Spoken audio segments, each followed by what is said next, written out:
కావాలనుకుంటే క్లియర్గా మళ్ళీ మరి డయాగ్రామ్ వేసుకొని చూసుకోండి, మీకు అర్థమవుతుంది. ప్రస్తుతానికి ఇది చాలు మనకి ఐపీవీ పాయింట్ ఆఫ్ వ్యూలో. ఓకేనా. ఇప్పుడు R1 I1 సెంటర్, అలాగే R1 R2 R3లు మనకి చాలా చాలా ఇంపార్టెంట్ ఫార్ములాస్ ఇవి. దాన్ని ఏ విధంగా ఫైండ్ అవుట్ చేద్దాం అనేది చూద్దాం. ఓకేనా.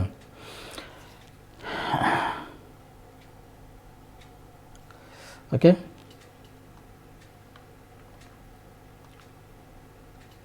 దీంట్లో మనకి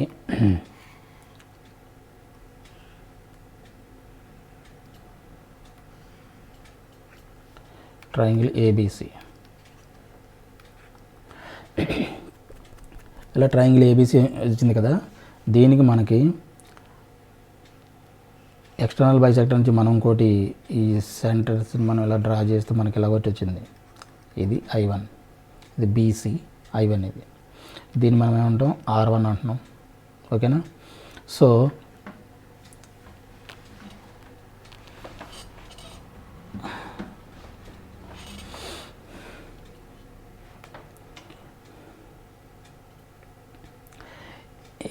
ఈ నెక్స్ట్ పాయింట్లో మనకి ఏంటంటే ఆర్ గురించి మనం ఫైండ్ అవుట్ చేయాలి కదా. ఏబీసీ, ఇది I1. ఈ పార్ట్ మొత్తాన్ని అంటే ఈ parallel gram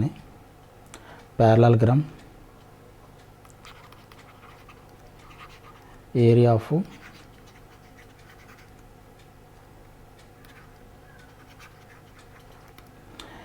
ABI1C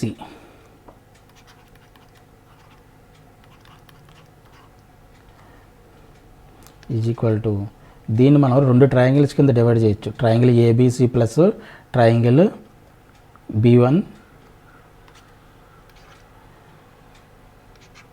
triangle ABC plus triangle BI1C, దీన్ని డివైడ్ చేయొచ్చు.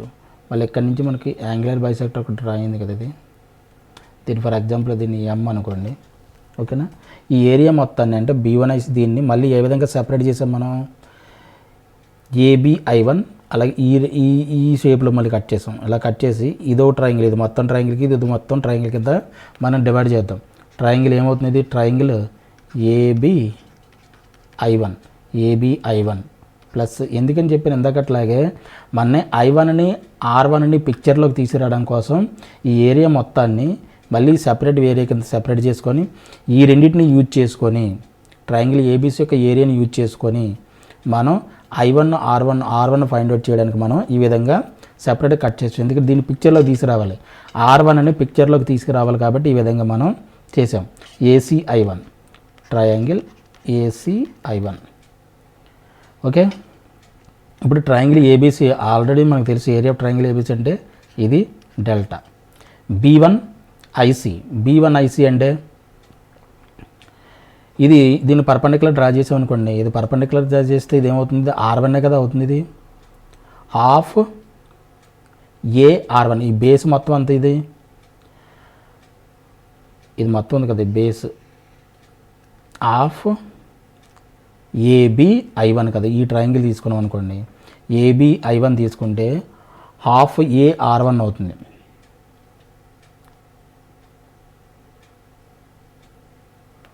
BI1C కదా, ట్రయాంగిల్ BI1C కదా. దీనికి ఏమవుతుంది, దీని బేస్, దీని రేడియస్ ఎంత R, అంటే దీన్ని పర్పెండిక్యులర్ డ్రా చేయండి. పర్పెండిక్యులర్ చేస్తే ఇది R1 కదా. ఈ ట్రయాంగిల్కి ఇది ఏమవుతుంది, ఆల్టిట్యూడ్ కింద పనిచేస్తుంది. ఆల్టిట్యూడ్ అంటే నథింగ్ బట్ అంటే హైట్, ఇది నథింగ్ బట్ ఏంటి A, ఇది మొత్తం.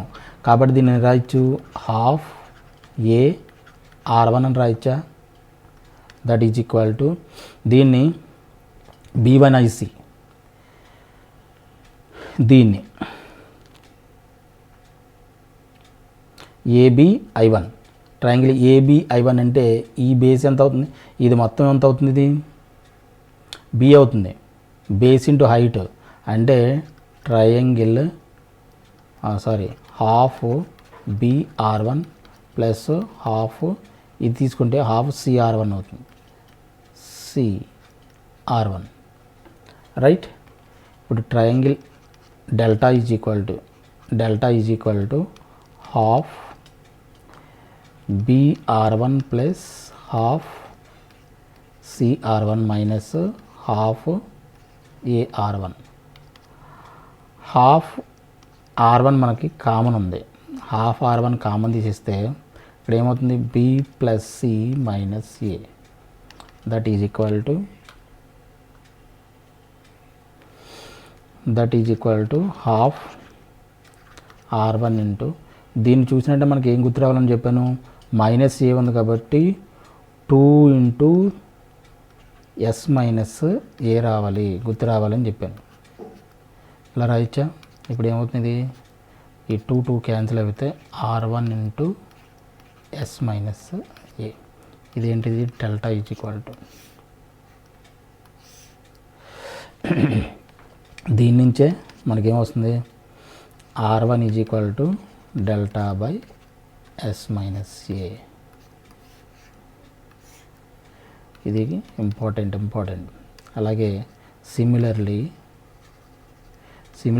ఆర్2 is equal to delta by S minus B,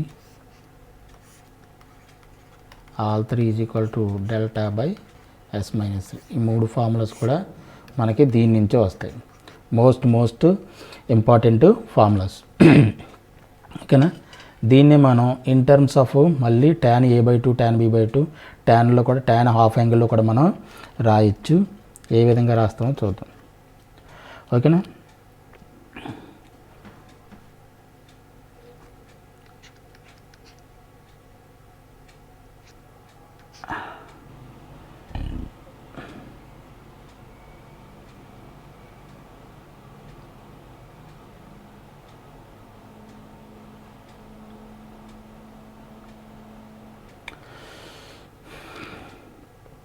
we know that, మనకేం తెలుసు దీంట్లో,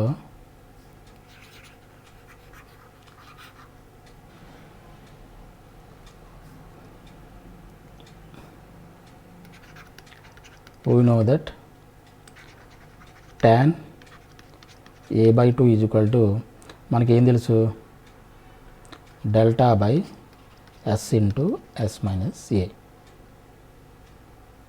అంతేనా?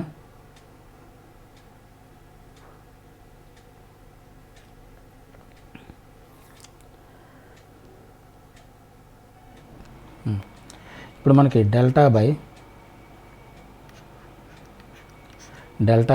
Yes into S minus A is equal to S into tan a/2 అయినా, అంతేనా?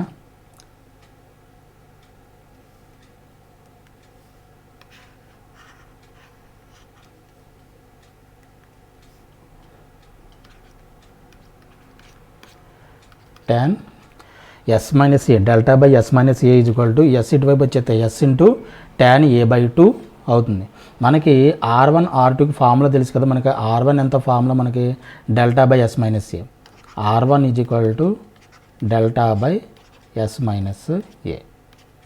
That implies R one is equal to delta by S minus A బదులు మనం yes tan a/2 పెట్టచ్చా, yes tan a/2 పెట్టచ్చు.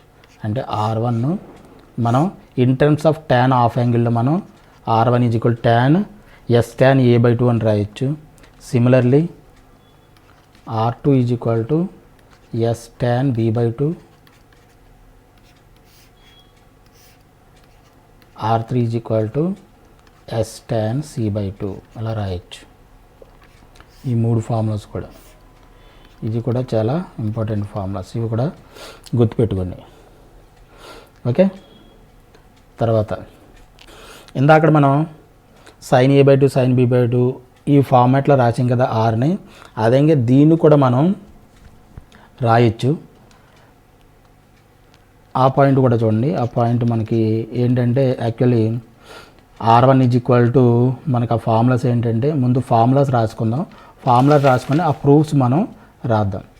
ఏంటి formulas, R one is equal to 4r sin a/2 cos b/2 cos c/2, ఇది ఒక formula. అలాగే r2 is equal to 4r cos a/2 sin b/2 cos C by 2.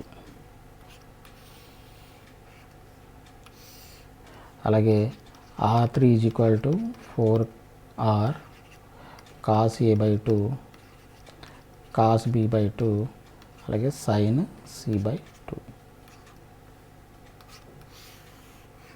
ఈ 3 formulas కూడా most important formulas. ఇక్కడ R1 అంటే first ప్లేస్లో sign A by 2 వస్తుంది, మిగతా 2 కాసులు. R2 అంటే సెకండ్ ప్లేస్లో సైన్ బి బై 2 వస్తుంది, మిగతా 2 కూడా కాసులు. అలాగే R3 అంటే 4R cos A by 2 cos B 2, third ప్లేస్లో సైన్ వస్తుంది, సైన్ సి బై 2. ఈ విధంగా కూడా మనం జాగ్రత్తగా గుర్తుపెట్టుకోవచ్చు. వాటిని గుర్తుపెట్టుకొని మీరు గుర్తుపెట్టుకోవడానికి సంబంధించి చాలా యూజ్ఫుల్ అవుతుంది. చాలా జాగ్రత్తగా అవి ఆ చిన్న ట్రిక్స్ గమనించి జాగ్రత్తగా చేయండి, జాగ్రత్తగా గుర్తుపెట్టుకోండి. ఓకేనా? ఇప్పుడు ప్రూఫ్స్ విషయానికి వస్తే, ప్రూఫ్లో వచ్చేసి మనం ఇందాక డ్రా చేసినటువంటి ట్రయాంగిల్ ఫిగర్లో BI1C తీసుకుంటే ఇది B, ఇది C, ఇది I1. ఇలాగ మనం యాంగులర్ బైసెక్టర్ డ్రా చేసాం. పర్పెండిక్యులర్ డ్రా చేయండి. ఇది పర్పెండిక్యులర్ చేస్తే ఇది R1 అవుతుంది కదా, ఇది పాయింట్ D అనుకోండి. ఓకేనా? ఈ యాంగిల్ ఏమవుతుంది? ఇది యాక్చువల్గా 90 మైనస్ B బై 2 అవుతుంది.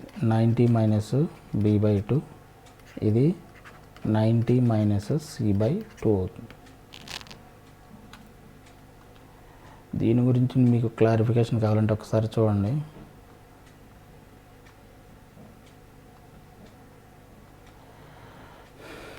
ఇది మొత్తం యాంగిల్ ఎంతది? B. ఇది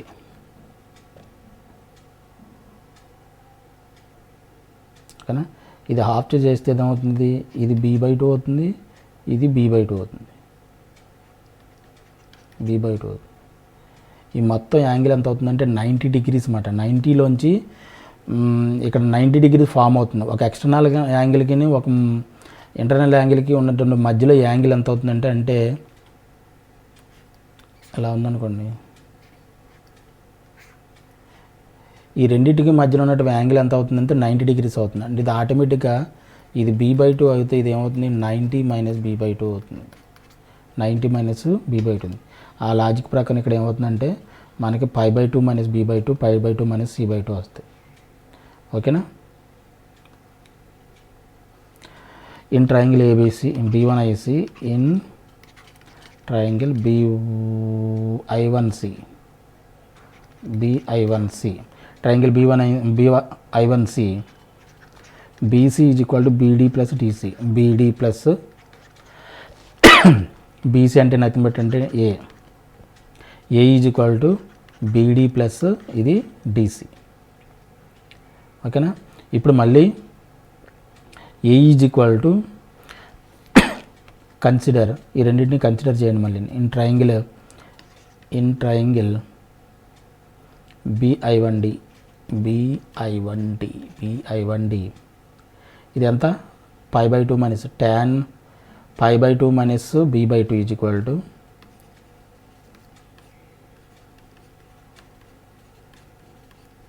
tan pi by 2 minus B by 2 is equal to opposite side by adjacent side అంటే R1 బై BD.